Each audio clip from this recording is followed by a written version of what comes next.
దేశంలో అన్ని చేంజ్ అయ్యాయి, మీ నగలు కూడా చేంజ్ చేయండి. మీ పాత నగకు గ్రాముకి 150 రూపాయలు ఎక్స్ట్రా పొంది కొత్త నగలు తీసుకోండి. అదే తక్కువ తరుగుకు మీ లలితలో మాత్రమే.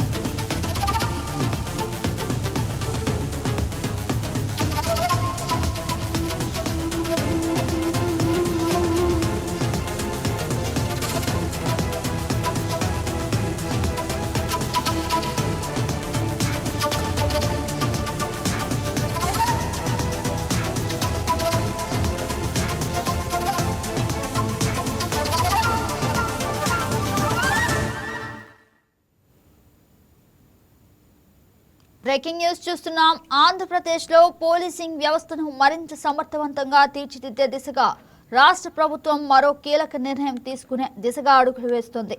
ప్రస్తుతం వేగంగా అభివృద్ధి చెందుతున్న పట్టణ ప్రాంతాలు, పెరుగుతున్న జనాభా, శాంతి భద్రతల సవాళ్లను దృష్టిలో ఉంచుకొని తిరుపతి, గుంటూరు, రాజమహేంద్రవరం జిల్లాలను కొత్త పోలీస్ కమిషనరేట్లుగా అప్గ్రేడ్ చేయాలని ప్రభుత్వం ప్రతిపాదించింది.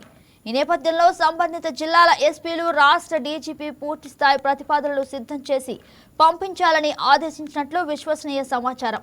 ప్రతి జిల్లాలో జనాభా, నగర విస్తరణ, నేరాల స్వభావం, ట్రాఫిక్ నిర్వహణ, భవిష్యత్ అవసరాలు, పోలీస్ సిబ్బంది బలం, పరిపాలనా పరిమితులు, మౌలిక వసతులు వంటి అంశాలపై సమగ్ర నివేదికను సిద్ధం చేయాలని సూచించినట్లు తెలుస్తోంది.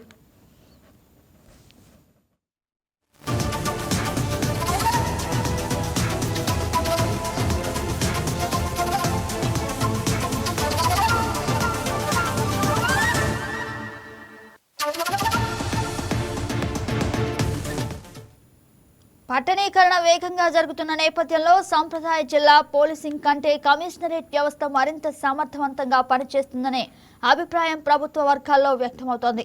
ముఖ్యంగా ట్రాఫిక్ నియంత్రణ, మహిళల భద్రత, సైబర్ నేరాల దర్యాప్తు, భారీ ఉత్సవాలు, ప్రజా సమావేశాలు, అత్యవసర పరిస్థితుల్లో వేగంగా నిర్ణయాలు తీసుకునే అవకాశం కమిషనరేట్ వ్యవస్థలో ఎక్కువగా ఉంటుంది.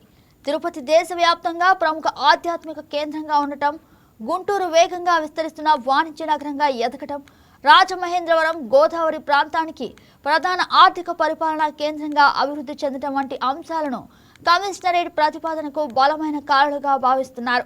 ఇక పూర్తి స్థాయి ప్రతిపాదనలు ప్రభుత్వానికి చేరిన అనంతరం హోంశాఖ వాటిని పరిశీలించి అవసరమైతే మంత్రివర్గం ఆమోదం కోసం పంపే అవకాశం ఉందని అధికార వర్గాలు చెబుతున్నాయి. ప్రభుత్వం తుది నిర్ణయం తీసుకుంటే రాష్ట్రంలో పోలీస్ కమిషనరేట్ల సంఖ్య మరింత పెరిగే అవకాశం ఉంది.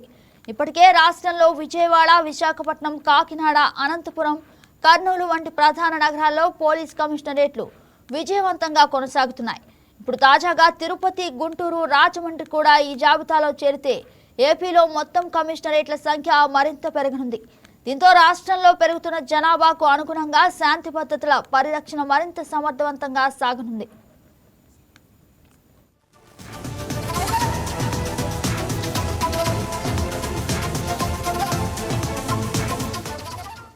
ఇదే అంశానికి సంబంధించి మరింత సమాచారం మా స్పెషల్ కరెస్పాండెంట్ సెల్వం ఫోన్ లో అందిస్తారు. గుడ్ మార్నింగ్ సెల్వం, చెప్పండి.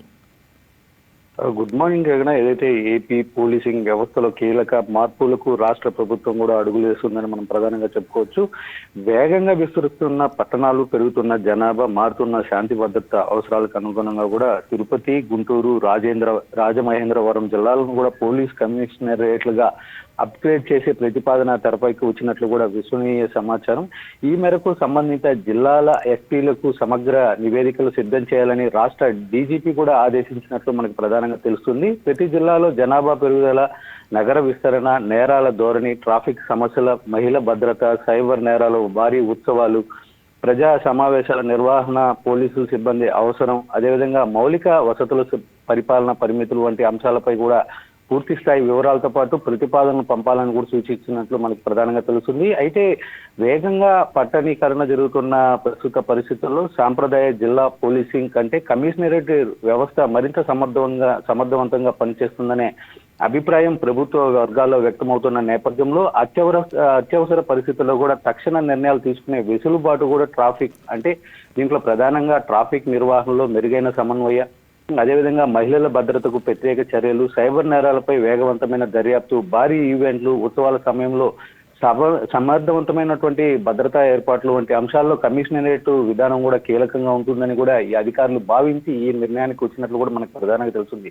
ఇక ఏదైతే దేశవ్యాప్తంగా ప్రముఖ ఆధ్యాత్మిక కేంద్రంగా ఉన్న తిరుపతి, వేగంగా విస్తరిస్తున్న వాణిజ్య నగరంగా ఎదుగుతున్న గుంటూరు, గోదావరి ప్రాంతానికి సంబంధించి కూడా ప్రధాన ఆర్థిక పరిపాలన కేంద్రంగా కూడా అభివృద్ధి చెందుతున్న రాజమహేంద్రవరం 3 నగరాల ప్రాధాన్యత కూడా దృష్టిలో ఉంచుకొని ఇక్కడ కూడా కమిషనరేట్ ఏదైతే కూడా ప్రతిపాదన కూడా బలం చేకూరుతున్నట్లు మనకి ప్రధానంగా తెలుస్తుంది. అయితే దీనికి సంబంధించి కూడా ఎస్పీల నుంచి కూడా పూర్తి స్థాయి ప్రతిపాదనలు అందిన తర్వాత వాటిని హోంశాఖ పరిశీలించే అవకాశం ఉంటుంది.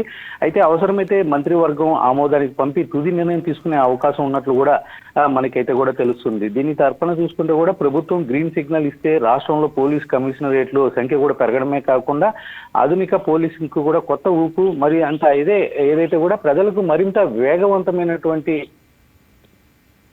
దిశగా కూడా ఇటు రాష్ట్ర ప్రభుత్వం అడుగులేస్తుందని కూడా మనం ప్రధానంగా చెప్పుకోవచ్చు. ఒక్కసారి మాత్రం ఇది అందుబాటులోకి వస్తే మాత్రం ప్రధానంగా నగరంలో శాంతి భద్రతలపై వేగంగా నిర్ణయాలు తీసుకునే అవకాశం ఉంటుంది. అదేవిధంగా కమిషనర్కే కొన్ని నిర్వహణ అధికారులు ఉన్న నేపథ్యంలో మెజిస్ట్రేట్ అనుమతులు కోసం ఎదురు చూడాల్సిన అవసరం లేకుండా కూడా చాలా సందర్భాల్లో వీళ్ళే కీలక నిర్ణయం తీసుకునే అవకాశం కూడా ఉంటుంది. మరోపక్క ట్రాఫిక్ నిర్వహణ మరింత సమర్థవంతంగా కూడా జరుగుతుందని మనం ప్రధానంగా చెప్పుకోవచ్చు. ఇంకొకటి ఏదైతే కూడా మహిళలు, చిన్నారుల భద్రత కోసం కూడా ప్రత్యేక విభాగాలు మరింత బలోపేతం అవుతాయి కూడా మనం ప్రధానంగా చెప్పుకోవచ్చు. ముఖ్యంగా సైబర్ నేరాలు, ఆర్థిక నేరాలు దర్యాప్తు కూడా వేగవంతం అవుతుంది. అదేవిధంగా ఏదైతే భారీ ఉత్సవాలు, ర్యాలీలు, రాజకీయ సభలు, విఐపి పర్యటనల సమయంలో కూడా భద్రతా ఏర్పాట్లు కూడా సమర్థవంతంగా కూడా తద్వారా నిర్ణయించవచ్చు అని చెప్పి కూడా మనకి ఈ వ్యవస్థ ద్వారా కూడా మనకి తెలుస్తుంది. Yes, right, Selvam. Thank you for the update.